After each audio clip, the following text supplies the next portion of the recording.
Olha, a gente fala agora, a gente conversa com o deputado federal Nicolas Ferreira, do PL de Minas Gerais, a quem eu agradeço pela presença aqui no CNN Arena. Muito obrigado, deputado, pela presença. Boa noite.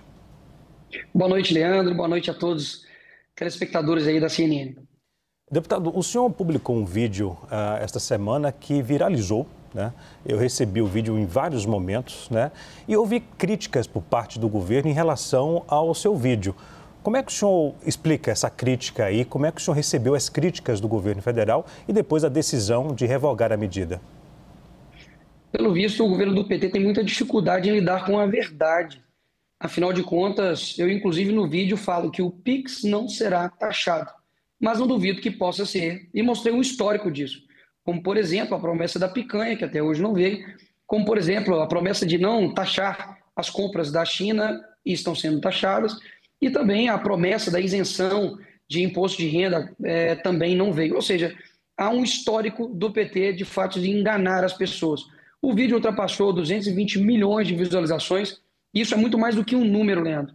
Isso é uma demonstração fática de que as pessoas estão indignadas com um Estado que só toma dinheiro e não devolve isso para a população em formato de segurança, de saúde, de educação. Pelo contrário, tem aumentado os gastos da presidência, batido recorde, tem feito festas com dinheiro público, como a gente já fez, e principalmente sendo irresponsável com o dinheiro do contribuinte. E por isso que viralizou, porque é verdadeiro.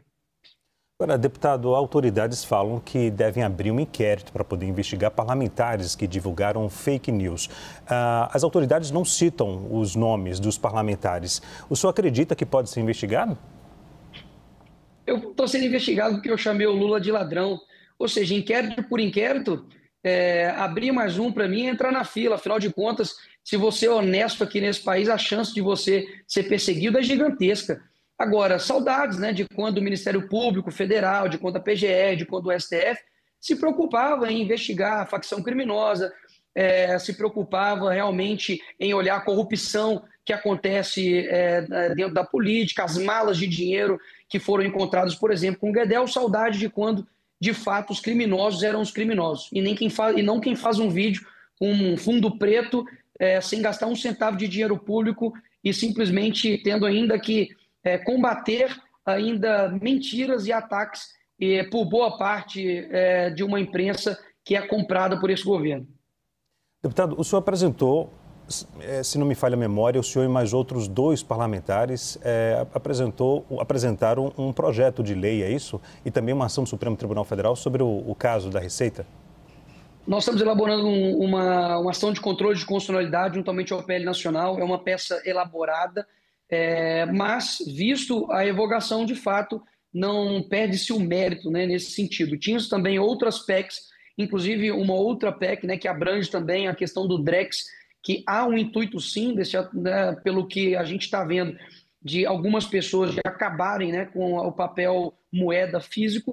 E a gente sabe que isso daí é mais um controle mesmo do Estado, só que todas as ações que iríamos fazer judicial não vai ser necessário mais ser feito, porque de fato agora o Pix, digamos assim, voltou. Você aí, trabalhador informal, entregador de iFood, pedreiro, manicure, trabalhador informal, não mais terá, né, a lupa do governo em cima dos seus gastos. Agora, deputado, o que o senhor acha que aconteceu? Porque houve uma falha, alguns dizem, de comunicação do governo.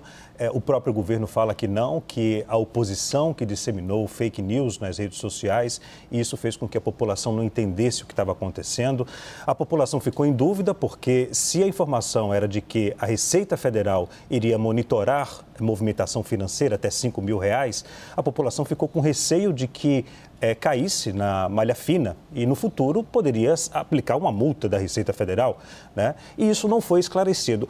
Qual o ponto que o senhor destaca que o governo poderia destacar antes dessa medida? E era fake news, por que revogou? Essa é a pergunta que ninguém consegue responder. Afinal de contas, é impressionante, né? Eles comunicam algo, a gente recebe essa notícia, mostra a verdade, e eles simplesmente dizem que não, vocês são incapazes de entender. Só o governo do PT consegue entender as medidas deles. E se você discorda, ou se você faz um vídeo elucidativo, você é considerado um fascista, um nazifascista, como, por exemplo, não somente o Haddad, mas agora o novo, né, secretário de comunicação do governo, inclusive dou boas-vindas a ele, diz que a oposição ela é fascista. E todo aquele, né, que inclusive está a favor disso ou divulga essas informações também é. Ou seja, se você discorda de mim, você se torna um inimigo. Eu sou o contrário. Eu acredito que a gente precisa concordar em discordar. Deixei muito claro no meu vídeo que não importa se você é de direita, esquerda, centro, isso é uma luta que o Brasil uniu em prol de não ter o governo simplesmente tendo a possibilidade de ter uma lupa no seu dinheiro e, no fim das contas, poder aplicar ali um imposto que não estava sendo aplicado anteriormente. E essas pessoas, lembrando, são pessoas comuns, trabalhadoras, e que se elas não fazem isso, basicamente elas não conseguem sobreviver. Afinal de contas, o Estado brasileiro custa e muito caro.